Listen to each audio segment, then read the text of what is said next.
दोस्तों अभी आप अपनी स्क्रीन पर जिन तीनों डायर वुल्फ को देख रहे हैं, इनके नाम है रोम्यूलस, रीमस और मेरी फेवरेट खलीसी।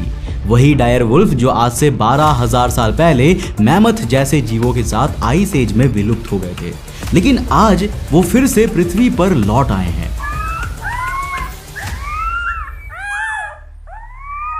अब सवाल ये आता है कि आखिर वो कौन सी विज्ञान है जिसने इन शिकारियों को फिर से जिंदा कर दिया, और क्या इस विज्ञान की मदद से हम 6 करोड़ साल पहले एस्टेरॉयड टक्कर में खत्म हो चुके डायनासोर्स को भी वापस ला सकते हैं? अगर हाँ, तो फिर क्यों आज भी कई वैज्ञानिक इस डी एक्सटिंक्शन की खबर को झूठ और इन डायर वुल्फ को एक इल्यूजन बता रहे हैं?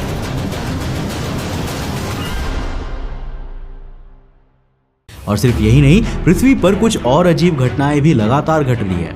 हाल ही में कनाडा के कुछ हिस्सों में अचानक 2 सूरज आसमान में दिखाई दिए हैं और हिंद महासागर के पास पर्शियन गल्फ में एक अजीब सी जगह मार्क की गई है जहां अपने आप जीपीएस और नेविगेशन सिस्टम बंद हो जाते हैं, जिसे अब लोग इंडियन ओशियन बर्मुडा ट्रायंगल कहने लगे हैं। तो आज के इस वीडियो में हम दुनिया भर में वायरल हो रही इन तमाम खबरों को डिटेल में समझेंगे और जानेंगे कि विज्ञान इन पर क्या कहता है। तो बस बने रहना वीडियो में एंड तक मेरे साथ। सो हेलो गाइस, मैं हूं कौशिक और चलिए शुरू करते हैं एक और नए एपिसोड को।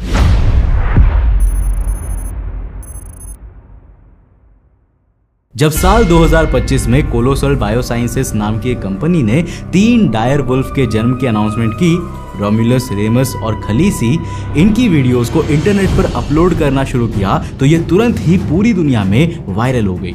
मुझे पूरा यकीन है कि आपने भी ये वीडियो जरूर देखी होगी और इन्हें देखकर इन पर लिखे गए ये बड़े बड़े डी एक्सटिंक्शन टेक्नोलॉजी जैसे दावे पढ़कर काफी लोगों ने इस पर यकीन भी कर लिया होगा।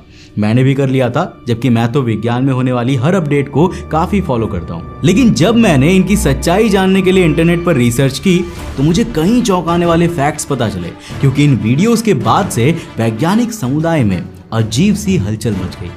लेकिन एक चीज जो बार बार मैंने देखी वो ये थी कि लगभग हर वैज्ञानिक इस दावे के खिलाफ था और उनका मानना था कि कंपनी का डायर वुल्फ को वापस लाने वाला डी एक्सटिंक्शन का दावा पूरी तरह से झूठ है। और सबसे चौंकाने वाली बात यह थी ना कि मेरी रिसर्च के अनुसार भी डी एक्सटिंक्शन को झूठ बताने वाले वैज्ञानिकों की बात में काफी हद तक सच्चाई है।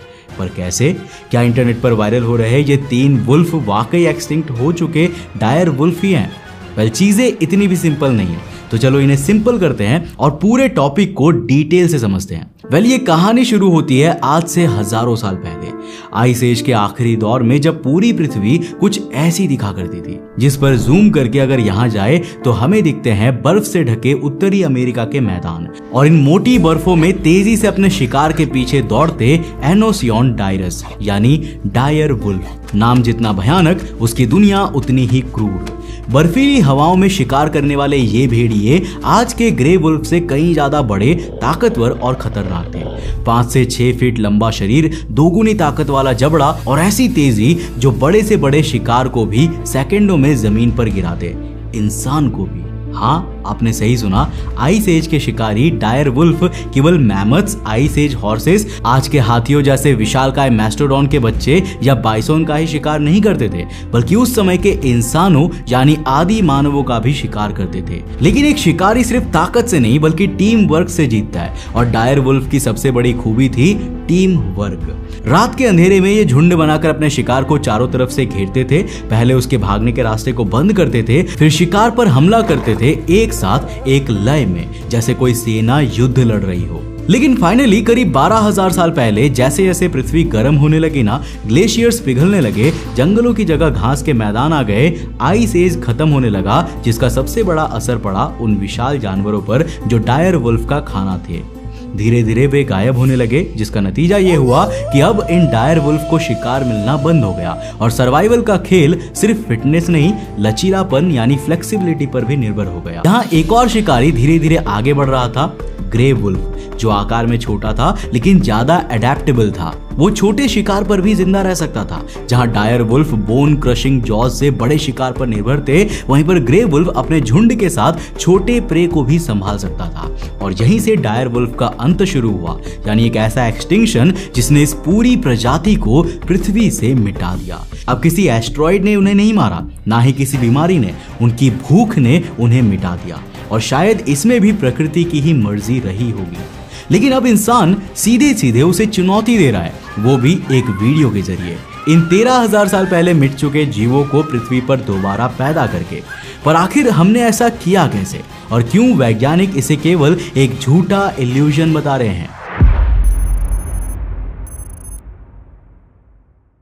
तो साल 1850 के दशक में पहली बार वैज्ञानिकों ने डायर वुल्फ की पहचान फॉसिल से की थी। तब सिर्फ इतना पता था कि यह भेड़िया थोड़ा सा बड़ा था, लेकिन बाद में एक डीएनए स्टडी से यह सामने आया कि डायर वुल्फ एक पूरी प्रजाति थी जो हजारों साल पहले ग्रे वुल्फ से अलग हो गई थी। फिर समय समय पर कई सिम्युलेशन कॉन्सेप्ट आर्ट में इन जीवों को लोगों द्वारा विजुअलाइज करने की कोशिश की गई, जिसमें सबसे ज्यादा फेमस हुआ गेम ऑफ थ्रोन्स, जिसमें इन डायर वुल्फ को काफी एक्यूरेटली दिखाया गया था। तभी से कई लोगों के मन में यह सवाल था कि ड्रैगन तो नहीं, पर क्या ये मिस्टीरियस डायर वुल्फ इस दुनिया में मौजूद हो सकते हैं, वो भी अभी हम इंसानों के साथ? और इसी सवाल का जवाब हमें मिला अप्रैल 2025 में। टेक्सास के डलास शहर में बसे एक बायोटेक स्टार्टअप कोलोसल बायोसाइंसेस ने ऐलान किया कि हमने प्राचीन डीएनए की मदद से 13,000 साल पुरानी डायर वुल्फ प्रजाति को जिंदा कर दिया है। 3 नाम गूंजे, रोम्युलस, रीमस और खलीसी, जिनका यही वीडियो फिर इंटरनेट पर वायरल हुआ। पर इन्होंने ये किया कैसे, और इन्हें डायर वुल्फ का प्राचीन डीएनए मिला कैसे? इसमें सबसे पहली चीज है अमेरिका के ओहायो से मिला ये 13,000 साल पुराना प्राचीन डायर वुल्फ का दांत, और दूसरा इडाहो की बर्फ में दबा मिला एक 72,000 साल पुराना कान की हड्डी का टुकड़ा। इन दोनों से वैज्ञानिकों ने प्राचीन डायर वुल्फ के बिलियंस ऑफ डीएनए फ्रेगमेंट्स निकाले। ये फ्रेगमेंट्स कन्फेटी जैसे बिखरे हुए थे, पूरे नहीं थे, टूटे हुए, घिसे हुए थे, लेकिन बायो इन्फॉर्मेटिक्स और एआई से उन्होंने उसका एक ब्लूप्रिंट तैयार किया और फिर ग्रे वुल्फ के जीनोम पर उसे सुपर इम्पोज किया गया। नतीजा एक नया टेम्पलेट, जहां कुछ हिस्से डायर वुल्फ के थे और बाकी ग्रे वुल्फ के। जिस डीएनए को कोलोसल ने डॉग्स के एग सेल्स में डालकर उनके न्यूक्लियाई निकाले और फिर gene edited grey wolf cells का न्यूक्लियस वहां इंप्लांट किया। फिर इन मॉडिफाइड एग्स को सैरोगेट डॉग्स में डाला गया, जो एक्सपेरिमेंट सफल रहा, और फाइनली अक्टूबर 2024 में इस सैरोगेट डॉग ने रोम्युलस और रीमस नाम के 2 डायर वुल्फ को जन्म दिया। और कुछ महीने बाद एक और डायर वुल्फ का जन्म हुआ जो कि फीमेल थी, जिसे खलीसी नाम दिया गया।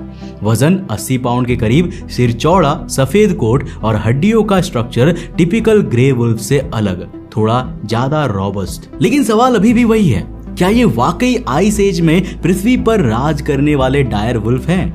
जो वैज्ञानिक इन्हें इल्यूजन और इस डी एक्सटिंक्शन के दावे को झूठा बता रहे हैं, उनके पास एक साइंटिफिक कारण है। क्योंकि जैसे मैंने आपको इनके जन्म का पूरा प्रोसेस समझाया, ये टेक्निकली पूरे डायर वुल्फ नहीं है। असल में ये है ग्रे वुल्फ, जिनमें प्राचीन डीएनए के टुकड़े इंसानी हाथों से फिट किए गए। वैज्ञानिकों का कहना सिंपल है कि ये केवल जेनेटिकली मॉडिफाइड ग्रे वुल्फ है, जिनके डीएनए का केवल 0.5% बदला गया है। ना उनके पास वो पुराना व्यवहार है, ना वही पारिस्थितिकी समझ। जब अपना बचाव करते हुए कोलोसल कंपनी ने कहा कि हमने वो बनाया है जो एक्सटिंक्ट स्पीशीज का फंक्शनल एसेंस कैप्चर करता है, मतलब डीएनए मैच चाहे पूरा ना हो, लेकिन उनका शरीर, व्यवहार और इकोलॉजिकल रोल वो सब कुछ डायर वुल्फ जैसा है। उनके मुताबिक डी एक्सटिंक्शन का मकसद ये नहीं है कि एग्जैक्ट रेप्लिका बनाना, बल्कि वो एसेंस, वो इकोलॉजिकल फंक्शन इस पृथ्वी के इकोसिस्टम में वापस लाना जिसे वो स्पीसीज कभी निभाती थी। अब यहाँ पर सवाल बदल जाता है कि आखिर एक प्रजाति को परिभाषित कौन करता है? डीएनए, व्यवहार, स्वरूप या फिर पर्यावरण में उसका स्थान? क्योंकि कोलोसल कंपनी द्वारा ग्रे वुल्फ के इस डीएनए मॉडिफिकेशन को डी एक्सटिंक्शन कहने पर वैज्ञानिक और पैलियोकोलॉजिस्ट जैकलिन गिल का जवाब मुझे काफी पसंद आया। इन्होंने कहा कि कुछ जीन एडिट्स करके स्पीसीज को वापस लाने का दावा करना मिसलीडिंग है। मेरे भी डीएनए में कुछ निएंडरथाल जीन मौजूद है, तो क्या इसका मतलब ये है कि मैं निएंडरथाल हूँ? इन शॉर्ट कहा जाए तो हम यहाँ तक ये तो क्लियर कर चुके हैं कि इंटरनेट पर डी एक्सटिंक्शन के नाम पर वायरल की जा रही इन डीएनए मॉडिफाइड ग्रे वुल्फ की वीडियोस मिसलीडिंग है, क्योंकि ये डायर वुल्फ नहीं है बल्कि उनके जैसे दिखने वाले कॉपीज हैं जिसे ग्रे वुल्फ के डीएनए एडिटिंग के जरिए बनाया गया है, जिसमें अभी भी 99.5% डीएनए पृथ्वी पर पहले से मौजूद ग्रे वुल्फ का ही है। तो क्या इस तरह हम डायनासोर और दूसरे एक्सटिंक्ट एनिमल्स की डीएनए मॉडिफाइड कॉपी भी बना सकते हैं? वेल, जवाब तो हाँ है, पर एक बार जरा सोच कर देखिए, क्या आप सच में चाहोगे कि ये खूंखार प्रेडेटर्स दोबारा पृथ्वी पर आएं? क्योंकि हमारा इकोसिस्टम अभी काफी बैलेंस्ड वे में चल रहा है। ऐसे में इन मॉडिफाइड जानवरों को इकोसिस्टम में दोबारा डालना कई दूसरे जानवरों जैसे कि हाथी, टाइगर, यहाँ तक कि लायंस तक पर एक्सटिंक्शन का खतरा पैदा कर सकता है, क्योंकि डायनासोर और डायर वुल्फ जैसे प्राचीन जीवों के सामने आज के ये जानवर कहीं टिक ही नहीं पाते। लेकिन चलो, ये वीडियो तो मिसलीडिंग निकली, यानी आधा सच आधा झूठ, पर इन फोटोज का क्या जिसमें कनाडा के आसमान में 2 सूरज दिख रहे हैं, या इस आर्टिकल का जो इंडियन ओशन के पास पर्शियन गल्फ में एक नए मिस्टीरियस रीजन मिलने की बात कर रही है, जहां पर सारे नेविगेशन सिस्टम अपने आप बंद हो जाते हैं। कनाडा के एक शहर में लोग उस सुबह हैरान रह गए जब उन्होंने सूरज को एक नहीं बल्कि 2 बार उगते हुए देखा। सेंट लॉरेंस रिवर के ऊपर की उस सुबह की रोशनी कुछ अलग थी। आसमान के किनारे 2 तेज चमकती रोशनियां जो धीरे धीरे ऊपर उठ रही थी, जैसे धरती को 2 सूरज जगा रहा हो। लोगों ने कैमरे निकाले और जेसन कर्थ का रिकॉर्ड किया गया वीडियो सोशल मीडिया पर आग की तरफ फैल गया।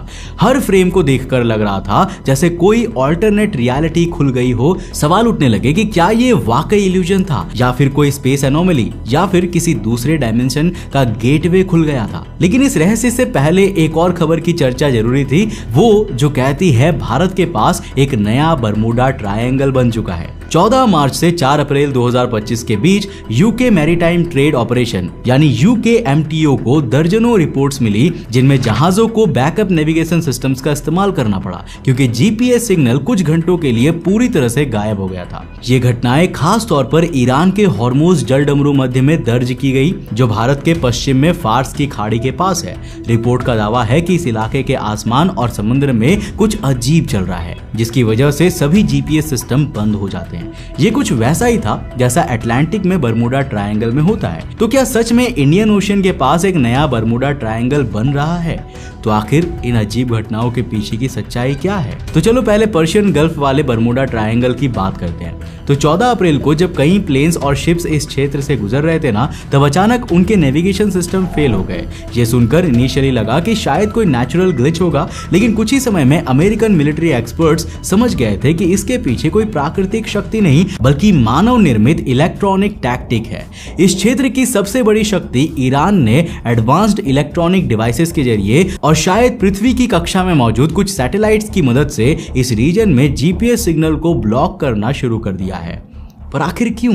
इसके पीछे भी कारण अमेरिका ही है, क्योंकि अमेरिका ने ईरान पर लंबे समय से सैंक्शंस लगाए हुए हैं और लगातार अपने ड्रोन्स और फाइटर जेट्स से निगरानी रखता है। एक्सपर्ट्स की माने तो इसी जासूसी को रोकने के लिए ईरान ने जीपीएस ब्लॉकिंग जैसे पावरफुल इलेक्ट्रॉनिक वॉरफेयर टेक्नोलॉजी विकसित की है। ये कोई नेचुरल मिस्ट्री नहीं है बल्कि एक स्ट्रैटेजिक टैक्टिक है जो स्ट्रेट ऑफ हॉर्मुज जैसे क्रिटिकल ऑयल रूट को मिलिट्री लेवल वल्नरेबिलिटी में बदल सकता है, क्योंकि पूरी दुनिया का लगभग 20% तेल इसी रास्ते से गुजरता है। यानी इंडियन ओशन के पास बना ये नया बरमूडा ट्रायंगल असल में एक आर्टिफिशियल जीपीएस जैमर है। अब आते हैं उस सबसे वायरल खबर पर जिसमें कनाडा में 2 सूरज दिखाई दिए। तो क्या ये इमेज में दिख रही 2 सेलेस्टियल लाइट्स रियल थी? हमारे व्यूअर्स जो इस चैनल को रेगुलरली फॉलो करते हैं शायद पहले से ही समझ चुके होंगे कि इसके पीछे का सच क्या है, लेकिन चलिए उनके लिए भी इसे फिर से शॉर्ट में समझते हैं। असल में 29 मार्च को एक पार्शियल सोलर एक्लिप्स ने इस इल्यूजन को जन्म दिया था।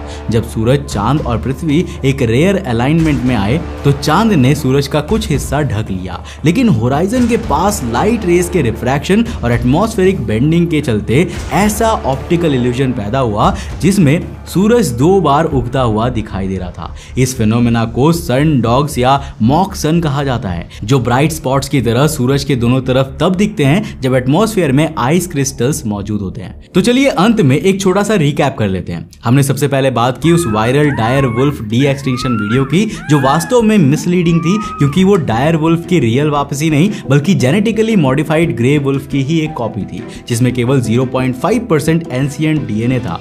फिर हमने देखा पर्शियन गल्फ में बताई जा रही बरमूडा ट्रायंगल जैसी जगह दरअसल एक strategically deployed GPS jamming zone है जिसे ईरान ने डेवलप किया है। और अंत में कनाडा में देखे गए 2 सूरज असल में कोई कॉस्मिक ग्लिच नहीं बल्कि एक रेयर ऑप्टिकल इल्यूजन थे जो एटमॉस्फेयर में आइस क्रिस्टल्स और इक्लिप्स की वजह से बना था। तो उम्मीद है कि आपको ये वीडियो काफी ज्यादा पसंद आया होगा और इन वायरल न्यूज़ के पीछे के साइंस को भी आप जान चुके होंगे। अगर वीडियो पसंद आए तो इस वीडियो को लाइक करने के साथ साथ अपने दोस्तों के साथ जरूर शेयर करना। अब जिस तरह से आप मेरे साथ यूट्यूब पे कनेक्टेड हो वैसे ही आप मेरे साथ इंस्टा पे भी कनेक्ट हो सकते हो। ये है मेरा इंस्टाग्राम का user handle, link description box में मिल जाएगा, जाके फॉलो कर। आप नए हो चैनल पे तो इस चैनल को सब्सक्राइब करने के साथ साथ नोटिफिकेशन बेल ऑन कर देना। और अगर आपको ये वीडियो पसंद आया तो मैं आपको रिकमेंड करूंगा कि आप अगली वीडियो इसे जाकर जरूर देखना जिसमें हमने बात किया है मार्स पर भेजे गए हेलीकॉप्टर के अचानक से गायब होने की खबर के बारे में। आखिर उस मार्शियन इंजेन्युइटी हेलीकॉप्टर के साथ ऐसा क्या हुआ कि वो मंगल ग्रह में कहीं खो गया? जानने के लिए इस वीडियो को जाकर देखना बहुत इंटरेस्टिंग है। मैं मिलता हूं आपको नेक्स्ट एपिसोड के साथ, तब तक के लिए बाय, जय हिंद।